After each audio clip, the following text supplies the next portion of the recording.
Hare Rama, Rama Rama, Hare Hare. Hare Rama, Rama Rama, Hare Hare. Hare Krishna, Krishna Krishna, Hare Hare. Hare Krishna, Krishna Krishna, Hare Hare. Hare Rama, Rama Rama, Hare Hare. Hare Rama, Rama Rama, Hare Hare. Hare Krishna, Krishna Krishna, Hare Hare. Hare Krishna, Krishna Krishna, Hare Hare. Hare Rama, Rama Rama, Hare Hare. Hare Rama, Rama Rama, Hare Hare. Hare Krishna, Krishna Krishna, Hare Hare. Hare Krishna, Krishna Krishna, Hare Hare. Hare Rama, Rama Rama, Hare Hare. Hare Rama, Rama Rama, Hare Hare. Hare Krishna, Krishna Krishna, Hare Hare. Hare Krishna, Krishna Krishna, Hare Hare. Hare Rama, Rama Rama, Hare Hare. Hare Rama, Rama Rama, Hare Hare. Hare Krishna, Krishna Krishna, Hare Hare. Hare Krishna, Krishna Krishna, Hare Hare. Hare Rama, Rama Rama, Hare Hare. Hare Rama, Rama Rama, Hare Hare. Hare Krishna, Krishna Krishna, Hare Hare. Hare Krishna, Krishna Krishna, Hare Hare.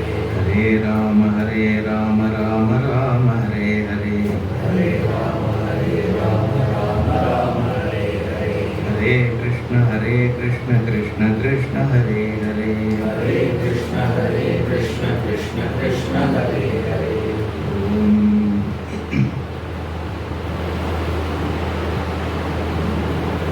Start with some questions. We didn't have any sessions, but you can still ask. Suppose one person, he got his guru, is that guru, and he learned all the shastras, completed all the shastras.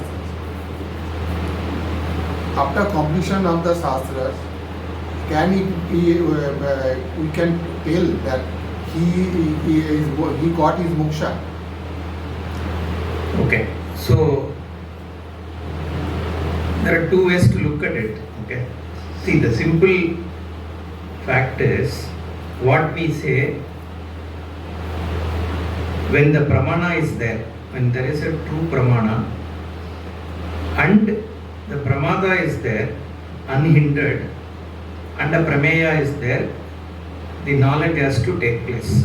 Okay, so if you have an eye which is working properly and you are looking at things in an objective way, you will have sight, right? You can't avoid it. In fact, like Jai Shankarji was telling the other day, these are the means of knowledge which is non-deliberate, right? By default it picks up.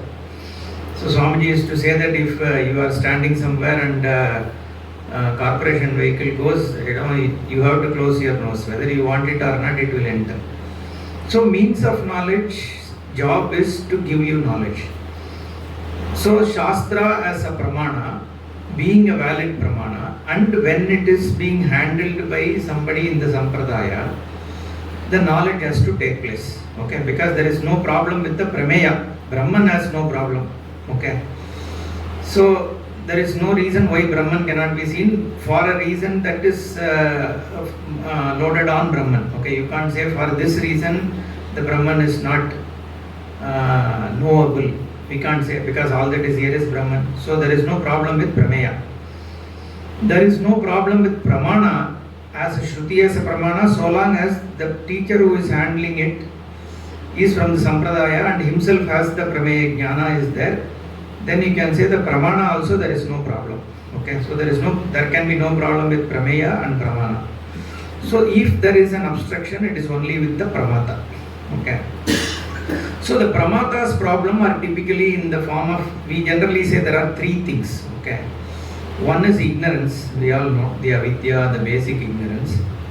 Then what we call as mala, Okay, this is where we say Chitta Shuddhi is required. Two types of things we talk about in Chitta Shuddhi. One, due to what comes from your previous births. Okay, that we don't know what is the hindrance. It is purely Adrishta. That is where we talk about Ishvara grace and the japa and things like that. That is where all this Tantra and Nadopasana and so many things come into picture. Because they talk about shortcuts, and if you do a Tantropasana, then Shakti Upasana, you can make it fast and all that they talk about, right? That is all due to this mala, this obstruction, which we call as Chitta Shuddhi, right? So that is one part. The other part is likes and dislikes, right? Your Ragadvesha. And Ragadvesha also could be due to Vasana, also could be things you have picked up in this life, okay? So for that only we again talk about Karma Yoga, we talk about various practices which can help you on that. Then third thing we talk about is Chitta Naischalya. If your mind is agitated, you are not in a position to listen and grasp things. Okay, these are obstructions generally we talk about, and Chitta Naischalya, for which only we talk about Dhyanam and all those things. So these are the possible Pramata side of hindrances which can obstruct. Okay. So like I said, Prameya there is no issue, Pramana there is no issue once you have come to a proper Guru who knows the Shastra. It's only the Pramata side. That is where generally along with your Shravanam, we also say that you should continue to do your Karma Yoga, you should do your Upasana and those kind of things. And Swamiji generally says, we can never say that even after 3 years when you have properly done Karma Yoga and stuff like that and you have heard Shastra and from a proper Guru, we cannot say the person absolutely does not know. Okay, there will be some sparks that would have come. Okay, so we need to say that it has to be strengthened. So the way I will answer you then is, see, after completing Shastra, there is nothing called completing entire Shastra, right? Even Narada was not able to complete. So whatever the course duration we are saying, after completing, we can say some people would have got better clarity, some people would have got lesser clarity, but we have to say that there is an increasing clarity with people, and to just give benefit of doubt anyway to the Pramanam, Prameyam, Pramata here, we say everyone will have at least some knowledge. So long as the Guru is good and you have come with reasonable preparation.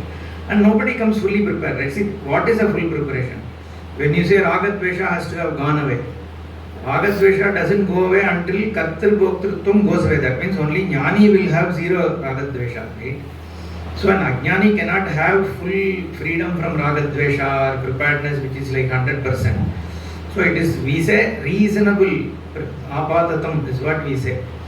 Fairly reasonable, and whatever remaining during Shravanam itself you take care of it. Okay, that's what we say. So we cannot, so to answer, so there is no guarantee, but you can expect reasonable knowledge. See, if we listen many discourses on Bhagavatam and other things, basically it is said that in Kali Yuga, Bhakti Yoga is most proper. They say through Bhakti, you did not have the knowledge of this, but you go for a Bhakti line, you will get moksha. Example, they always quote Ajamila that at once when he surrendered that Narayana, when he said, oh, he did all the things, he was liberated. So if that is valid,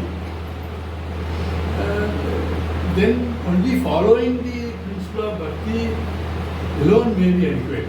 Again, we can say in Bhakti there has to be a level where we has to have knowledge and all. But it's like a Parabhakti, we blindly follow Bhakti. That, oh, as a duty you do it. Is that adequate to have relation, or the moksha we need through Jnanam, and also through the Jnana Yoga, also the Bhakti you cannot avoid, you have to do. So how is it that alone is sufficient, or this too? Okay. So first you need to understand what is Bhakti. Okay. For understanding what is bhakti, you need to understand what is Ishvara. Okay. Generally, the bhakti right now, what people talk about, right? Like because Dvaitis, ISKCON people, everybody talks about bhakti. So the bhakti is propagated as just emotionally relating to an Ishtadevata. Okay, that we also accept. We don't. There is no problem with that, right? We also there is an Ishtadevata. We have bhakti. Now the bhakti is purely emotionally relating to God. You can do bhajan, you can do puja, whatever it is, but essentially it is an emotional relationship with Bhagavan. Okay, and that Bhagavan is looked upon. It now comes to how do you look upon this Bhagavan, right? Ishvara. So the sampradaya, our sampradaya, when it looks at Ishvara, Ishvara is looked upon as Saguna Brahma. Okay. Saguna Brahma itself means, like we said, Brihividdau, that which has no limit. So the limitless being with qualities is called as Ishvara. Okay. That is, in fact, I was going to talk about it tomorrow. The reason is yesterday we had this session, right, where the whole effort was how did the Srishti take place. Okay. The Granthakara spoke about Prakriti as the Karana for the Srishti, and then your body, the world, Panchabhuta, everything came from the same Prakriti. So the idea there is all that is here is one Saguna Brahman. So why do you need to talk in that way, right? Even though it's a reality, but there are two things that are for which we talk like that. One is, it is to show the Tatastha Lakshanam of Brahma. There are three kinds of Lakshanams we talk about, right? One is Vyavartaka Lakshanam, second is Tatastha Lakshanam, third is Swarupa Lakshanam. Vyavartakam is, suppose I say, go and bring me, suppose there are like 100 flowers. This typically Shankaracharya gives this example, right? There are 100 flowers. Go and bring Neelam Mahat Sugandhi Utpalam. He says, a blue, fragrant, large lily. Suppose you say. So out of 100, 50 of them are not blue at all. Okay, the 50 are blue. And out of 50, only 10 are fragrant. So in the 10, you pick the largest one or one or two largest ones and bring. So this is a Lakshanam, a definition which differentiated it from the all other things. Okay, so that's a Vyavartaka Lakshanam. Then we talk about Tatastha Lakshanam, okay, on which something is sitting. So you talk about what is sitting to show what is the underneath thing. Typically you are looking for the house of Mr. Subramaniam. You say you see the house where there is a crow sitting there, that is Subramaniam's house, suppose you say. The crow and the house have no relationship. Crow is only incidental. Your idea is to show the house. Okay. Similarly, here the Sarvavyapitvam of Brahma in a Saguna context, you are saying your body itself is Brahma, right? And this table is Brahma. That means the table is actually not the Brahma. That where the table is based on, the Tatastham, the Tata on which it is sitting is Brahman. Now you look for what is the Tata there. Okay, that is one way of showing. So this whole Srishti is spoken in the context of Tatastha Lakshanam, right? Lakshanam for you to recognize Brahman. So that is one. But the other reason is your entire religious tradition and how you relate to the world, your culture, your day-to-day activities, how do you relate to your children, how do you relate to your tools, how do you relate to a sun, moon, mountain, rivers, money, everything is based on this one vision of all that is here is Ishvara. Our entire religious. So now when I have to relate to Ishvara, I don't have to wait for doing puja, right, or do dhyana. The whole culture is spun around it in a way that even if you look at a mountain, it is Ishvara for you. You look at river, that is Ishvara for you, right? In fact, 10th, 11th, 12th chapters, in fact 9, 10 and 11 I remember, Bhagavan talks about how he is present everywhere, right? One is Vishwarupa where he directly says, but he also has spoken of Vibhuti Yoga. There are many other places where any Utkrishta Vastu you see, I am only there. Okay, he says Vedanam Samavedosmi, then Nakshatranam Aham Shashi. and amongst the warriors I am some Arjuna. He just, so basically he says wherever you are seeing anything special, that special is me. If you are intelligent, that intelligence is me. If you are lucky, that luck is me. Okay, so that means he is saying look upon the whole Jagat as Bhagavan, but there are certain things where you can prominently see me. So then you should not ask, okay, only moon is Bhagavan, is star not Bhagavan. That's not the idea. So wherever there is an Utkrishtatvam, it becomes easy for you to contemplate that this is Bhagavan. It's the grace of Bhagavan or glory of Bhagavan which is there. So the Ishvara has to be recognized as Samashti. Then your Bhakti, and also not only just Samashti, but also Samashti order, Niyati. Okay, Samashti, suppose my eyes are functioning because of an order. My ears are hearing because of an order. I am able to taste because of an order. There is also a symbiotic existence, right? When I have to see, there should be light. When I have to inhale air, there should be air outside, right? And it should be in the right composition so that I get enough oxygen, right? There is so much of symbiosis there. And we also talk about continuum. When we say Hiranyagarbha, that means it's connected minds, right? Swami Vivekananda used to say that consciously people used to communicate. See, even nowadays, we suddenly feel something is happening to my grandmother. I have also had those kind of things, right? And you will exactly get another 10 minutes a phone call, right? How is that happening, right? Suddenly you feel like someone is coming and that person suddenly some thought come about some person and they will visit you within 10 minutes, right? These happen. So, this is by accident we think it happens, but Swami Vivekananda used to say that yogis can do it even consciously. That shows what there is a continuum, right?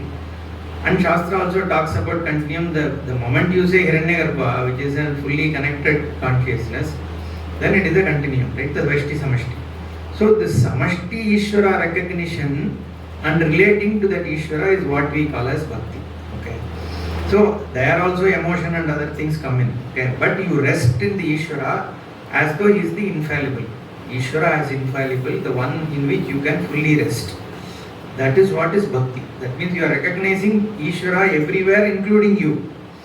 That Bhakti takes you to Jnana. If you do Bhakti that way, okay, that is what Shastra says.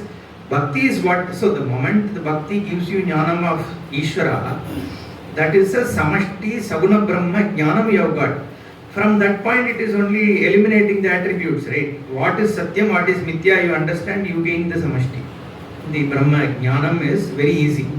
The whole Adhyaropa Apavada, the problem part is only Adhyaropa part. Apavada is easy. You just have to show that one is dependent on the other. The Apavada can be done. But the Adhyaropa part, where for you to recognize all here, even with attributes, is me or I am part of a big whole, is where the Bhakti is very important. Okay. So that kind of Bhakti, see, other Bhakti is also okay. For what? Artho Jignasu Raktarthi Jnanicha Bharatrishabha we talk about, right? So taking help. Emotionally, if you have some issues, there is a support you get. Okay. All that is fine. But since you are talking in the context of Jnanam, if for the sake of Jnanam, relating to Ishvara is only as a Sarvatma and as a Saguna Brahman is what is going to be helpful. Right? Other one will help, but then you have to, from there you have to come to this Ishvara, this Bhakti, and then you reach it. So nothing is waste. That's how we look at it. This Sarvam Vishnumayam Jagat, all that is here is Ishvara. That has been literally taken. It's not Tatastha Lakshana. Yeah. So Kanchi Paramacharya said, when you talk about Shivamayam, you just say Shivamayam. But when you say Vishnumayam, you always have to add Sarvam Vishnumayam Jagat. Okay. Because Vishnumayam Jagat, the moment you say Vishnu, it is Saguna Brahman. Okay. Because he is Sthitikarta. That means the Srishti has already happened. Okay. That's why you will depict Vishnu in blue color. Because the Maya Upahita Chaitanyam is what is Vishnu. So Nirguna Swarupa, which is, I think I spoke in another class, so Shiva, who is Nirguna Chaitanya, that's why we call him as Suddha Spatika Shankasam. He doesn't have a color of its own, like Brahman. So it is like a Spatika. It just takes the color of what comes, like Jaishankarji was saying, right? You keep a red flower, it looks red. And that red flower is Shakti, right? And the Spatikam is Ishvara. So therefore you only have to say Shivamayam because there is no Jagat in the recognition of Shiva. Okay, there is only Shivamayam, there is only Brahman. But in the case of recognition of Vishnu, there is Jagat. So you say Sarvam Vishnumayam Jagat. You don't say Sarvam Shivamayam Jagat. You just say Shivamayam. Sarvam also is not used. In our village, because we are actually Veerashaiva, we only write Shivamayam. That's all we write in anything. Okay. So Sarvam Vishnu, so we will be generally in our few families, everything we use Shiva only. We don't say Krishna Arpanam, we say Samba Shiva Arpanam. Like that only. In fact, Hari Om we don't say, we say Haraha. So Shivamayam is what we write in our culture.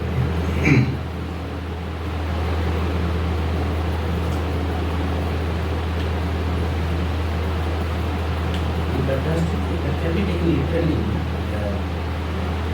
In English, they say all that is here is Ishvara. That can be taken literally. It is Ishvara, yeah, because the fact is all that is here is Ishvara. It's just as we don't know what is Ishvara. That's the only problem, right? We don't know what is Brahman. See, it is not, there is no debate. See, that's why we say, can you separate, I don't want this to be a full Vedanta class, but can you cognize anything as it is being away from consciousness? It is impossible, right? So the moment you say any cognition, see, existence is proven by cognition. The cognition is never away from awareness. So you can never say anything is away from consciousness. So that means you have to say it is pervaded by consciousness. So Sarvam Brahmamayam or Sarvam Vishnumayam or Shivamayam, whatever you say, it is a factual statement. Only thing is we don't understand is where the issue is. Okay? So there is no debate on that aspect. In fact, Shankaracharya at one place says, a non-existence cannot have transactability. Okay? And then he says, any object you look at always reduces to something else. Okay, the typical thing we talk about, right? The moment you say it is a paper, what is paper? The paper consists of certain fibers. And then so paper is not paper, it's only fibers. Now you look at the fiber. What is fiber? It consists of it's just collection of some molecules or atoms. Now then fiber is gone. Then you have to now focus on molecules or atoms. And now you further look at atom or molecule, it further breaks down into some energy, neutron, whatever, right? Electron, those kind of things. And then it becomes particles, then energy. It just keeps on going. Okay, then the question Purvapakshi asks is, then what will happen? Will it all be only Shunya? The moment you keep on breaking, it doesn't stop. Then Shankaracharya says, if it is a non-existence, it cannot be available for transaction. Okay. So a Shunya cannot be available for transaction. Therefore, what invariably is there is only the eastness. Therefore, eastness is the thing. Whatever Namarupa you are seeing on it is only incidental. Therefore, the eastness alone is Satyam, is what he establishes actually. So, Sarvam Brahmamayam is a fact. Okay. Only thing we need to cognize it. That is a jnana. And the only problem, like I said, is only preparedness. Right? Preparedness, of course, you should be lucky to get into proper Sampradaya study. Okay. If you go and you may be a great qualified person, if you end up in ISKCON, then this life is gone. Okay. So we have to see that Ishvara grace has to be there. Otherwise, it's difficult. See, the reason I am saying life is gone because they are indoctrinated and they are asked to say this is Mayavadi and all that, right? So that means you have a blockage.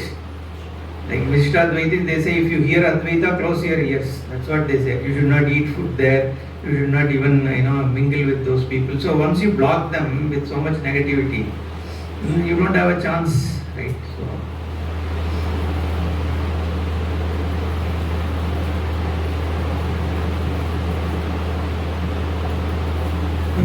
then there is a counter argument. Let's say I disagree. Then in that case, there are great saints from Vishishtadvaita and other sects like Madhvacharya, Acharya, Ramananda Acharya, then and all well, they are all not mumukshus, or they have not attained the Brahma Jnana. Yeah, so see, the greatness is not what we are debating, okay? See, even outside Not of from their greatness point of view, from the from the knowledge perspective also, I am saying there are extremely intelligent people even outside of the spiritual world. There are Einsteins and other people, nothing to do with this, right? And these acharyas also, Ramanujacharya, Madhvacharya, they are extremely qualified from their linguistic perspective, character perspective. They could have been like great people individually, right? That's why they could attract followership, right? None of those we are debating. But it is purely the Vastu Jnanam. See, what was his problem? He started his studies from an Advaita Guru, right? He was born in a Smartha family only, right? He went to some Guru. I forgot the name of that person. Any of you remember Ramanuja's Guru? Is it possible? Was? Yeah. It is. It's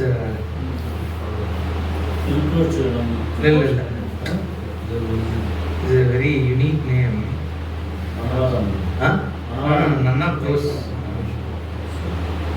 Yeah, somebody. Okay. So I'll tell you after. I'll Google and say, someone can Google and find out. So I know people have immediately picked up their phone there, a couple of them. So, leave it out. So he goes to a Advaita Guru only. So the moment this Tattvamasi start, the immediate problem Tattvamasi start is people think that God is Bhagavan is dismissed. Okay, when you say Brahman is you. So after you see, that is where teaching Ishvara is very important. Okay, I keep on saying this, right? Modern Vedanta, this English Vedanta thing, they skip Ishvara. Skipping Ishvara, you can never reach Brahman. Okay, in fact, like I was saying, that whole Yadava Prakasha, yeah, he was the person. So he had the psychological, he had a very great emotional clinging to Sriman Narayana. Okay, and this whole idea that Brahman is you was not palatable for him, right? So he came out of that Guru and then he created his own. So he could have, that means he had bhakti, he had such a clinging to his Ishtadevata, and he was also qualified enough to create a new philosophy of his own, but they don't accept it's a new philosophy, okay? They also say Ramanuja is part of a tradition, okay? Only we say he started. You go and talk to Vishtadvaitis, they will say even Shankara has debated Vaikanasa and those kind of texts. And Vaikanasa is part of the whole Vaishnava tradition. And see, in fact, Shankara's time, there was also another called Bhagavata. There was one kind of darshana, which also he has debated in Brahma Sutra. So that means some form of Visishtadvaita was already there. It's not that it wasn't there. Okay, so forever these kind of things have been there, right? Dvaita also was there in the form of Nyaya Vaiseshika and all that. Dvaita was there. Only thing is, Nyaya Vaiseshika doesn't say that it is Sri Krishna, these people say it is Krishna and all that. So, it is very close. In fact, Madhvacharya completely accept Nyaya. In fact, their books are all called Nyaya Siddhanta or something like that, Nyaya Kaumudi. So, these were all existing things only. Okay, so and a lot of them are very, very learned people, and they have had debates.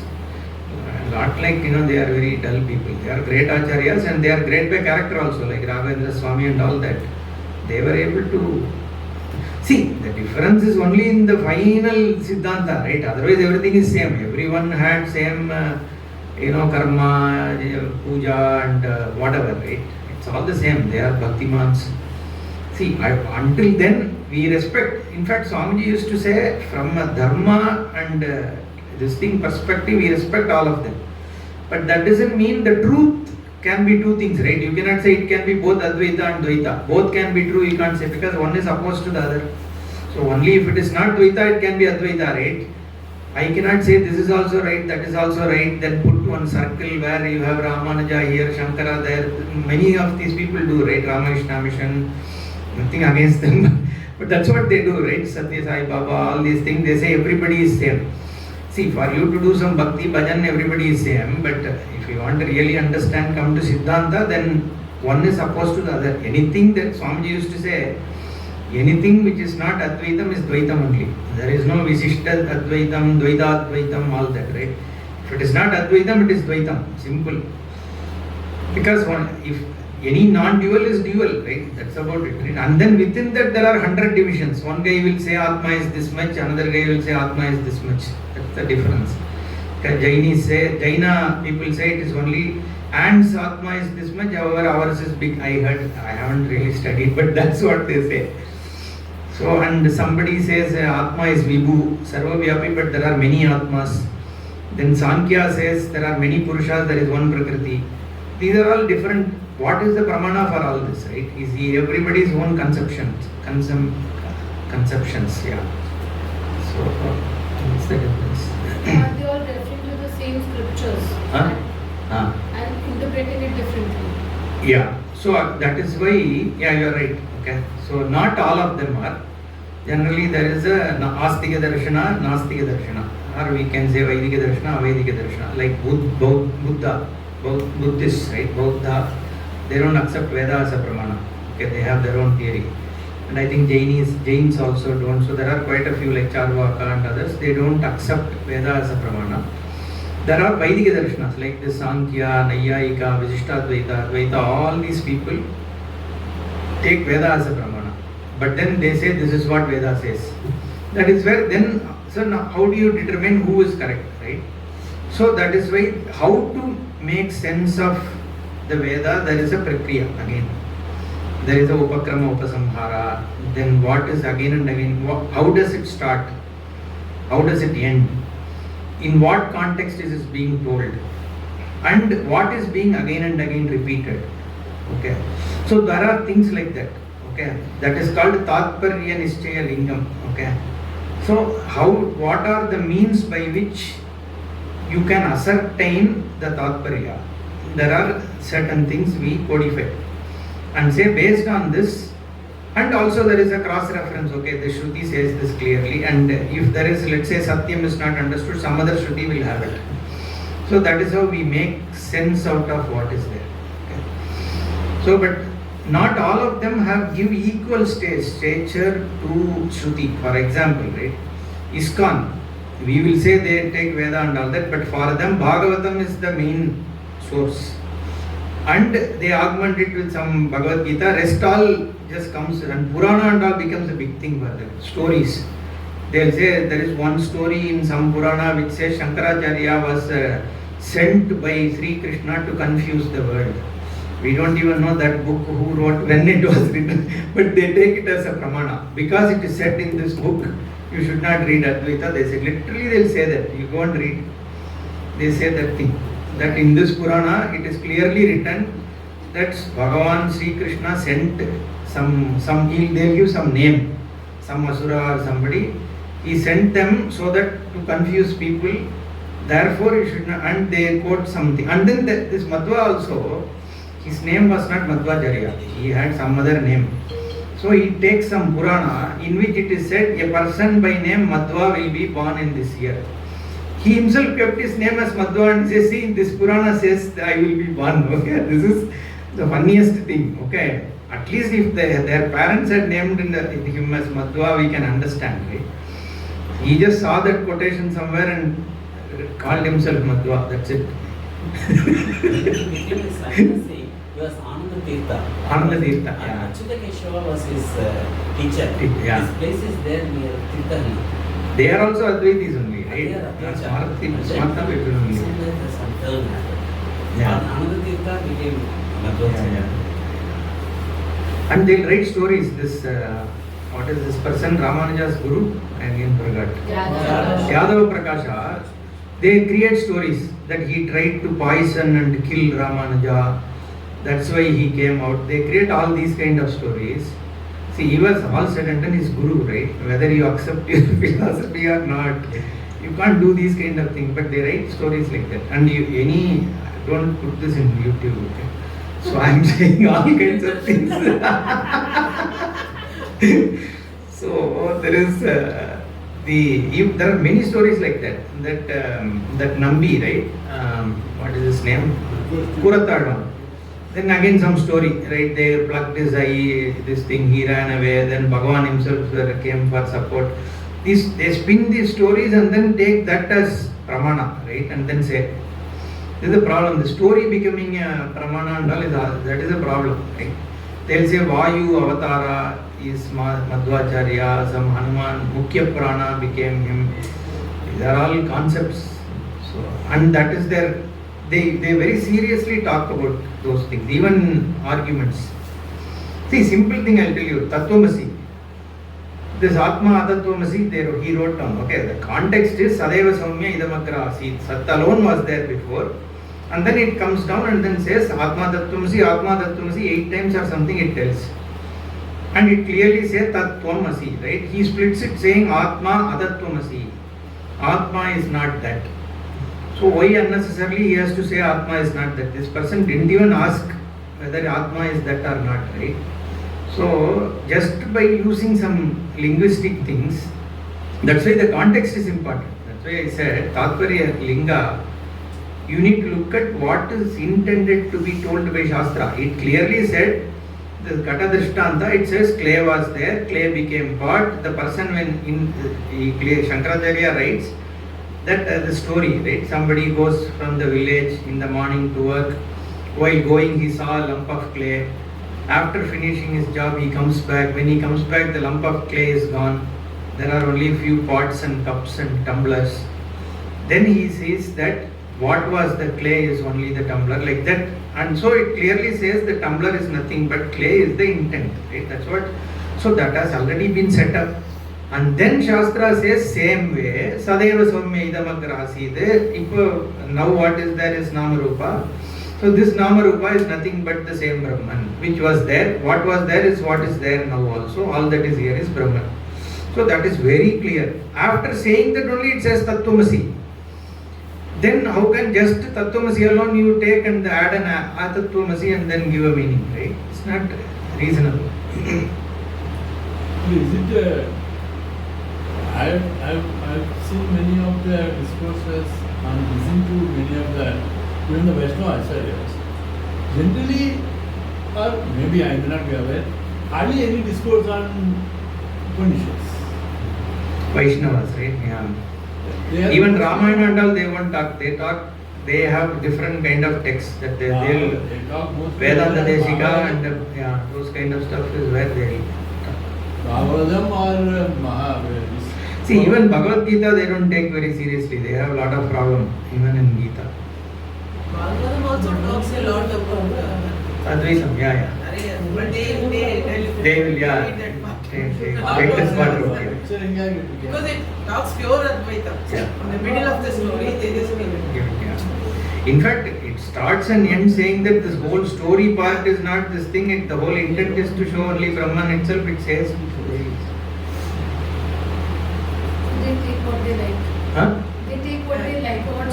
They will twist it, yeah.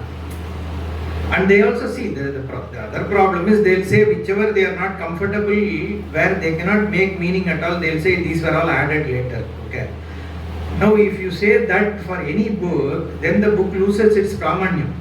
You can say that for anything, then nobody will trust the book, right? You cannot keep something out and say that these were added later. That means then the trust on the book is completely gone. Right? So you cannot say just because you are not comfortable, say that this is not Vedanta. So that they do. So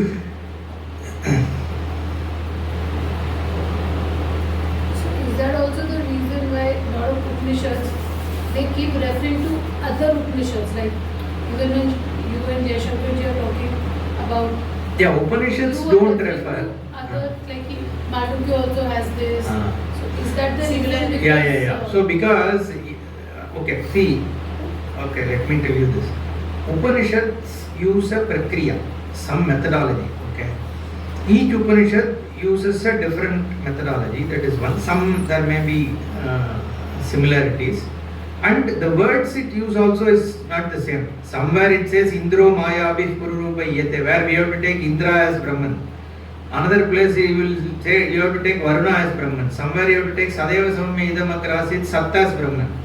Here Satyam Jnanam Anantam Brahma it says, so you take that is Brahman, right? Because 2 or 3 places where Brahman is used, like Prajnanam Brahman. So we use Brahman as the common name, but Brahman is referred by many names. Sadeva Samya Sat is Brahman, right? And Prakriya also changes. Somewhere it is Karya Karana Prakriya, somewhere it is Dridrishya Viveka, like that. So when we are teaching, what happens is, suppose you are teaching about Avasthanatraya Prakriya, and then we have to talk about, say, Vishwam, which is the body and all that.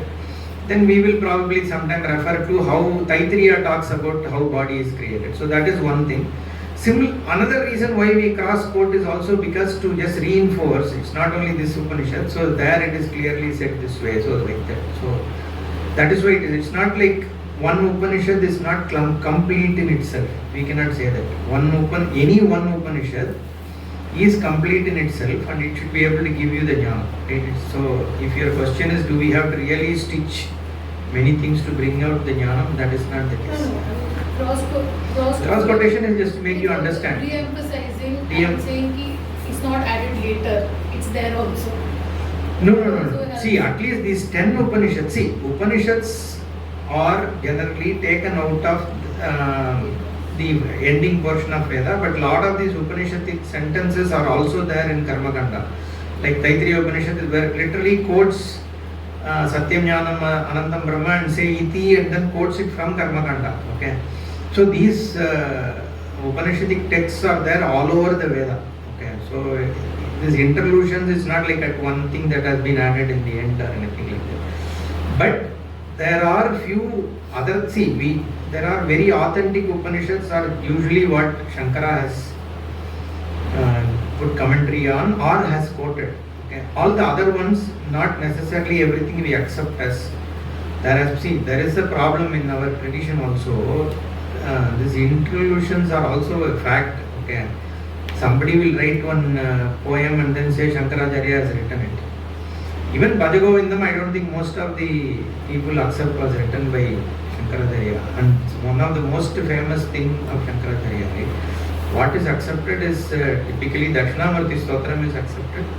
And I think some Dasha Shloki, there are few things which they say Atma Bodha or something which the tradition accepts. But other things, some Shankaracharya would have written and it has become. Okay, so that problem is there. Therefore, we cannot say that everything in Sanskrit on Vedanta is very authentic from an authorship perspective. But our source ones, right, wherever Shankaracharya has picked up and handled, in those days at least, before Shankaracharya's time, I don't think there is known intrusions. Okay. Later on, I think people have done that. Like this Tala Purana, even like they will write some 200 years back only, they would have built one temple in Tamil Nadu and all. If you go south, they will write some story. Some Bringima Munivar was sitting there. Parvati came, she had a curse, came and did tapas here, something and all. And every temple there will be something. Parvati would have done tapas in 255 places in Tamil Nadu itself. Everywhere Parvati on tapas and then she will. It's okay, nothing wrong. It's just to get the people. So, but what you take as pramana and what you generally accept is where, at least when you are doing serious study, you should be, otherwise you will get confused, right? That's what I'm saying. Like in Mathura, there are 2 jails where Krishna was born. And you go near Ayodhya, at least 10 places where Lavakucha was born, and in fact, when I went 6 months back, they showed one tree and said, in this tree only Lavakusha tied up Hanuman. That would have been 25,000 years back, right? And this tree would have been somewhat maximum 100 years. That's India. So That's the Brahman in the tree. Maybe the Chaitanya mystery. We are telling one simple example is not only this sort of things are related to us, the other religions are also there. Somebody asks, Jesus Christ is a Christian or not? Everybody thinks he is a Christian, but Christianity came after his death only. After his death only. Yeah. But Much later. Yeah. much later. He's not a Christian.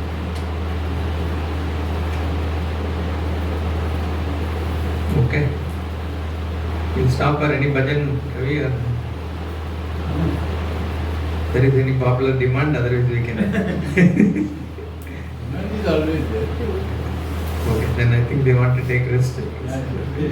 Om Swasti Prajabhyo Parivalayantam Mayena Margena Mahim Mahishah Go Brahmanebhyo Shubhamastu Nityam Loka Samasta Sukhino Bhavantu Kale Varshadu Varjanya Prithvi Sasyashalini Deshoyam Yogarahita Brahmana Santu Nirbhaya Sarve Bhavantu Sukhinaha Sarve Bhavantu सर्वे भद्राणि पश्यन्तु मा कश्चित् दुःखभाग् भवेत् असतो मा सत्यमय तमसो मा ज्योतिर्गमय मृत्योर्मा मृतङ्गमय पूर्णमदः पूर्णमिदं पूर्णात् पूर्णमुदच्यते पूर्णस्य पूर्णमादाय पूर्णमेवावशिष्यते ॐ शान्तिः शान्तिः शान्तिः हरिः ॐ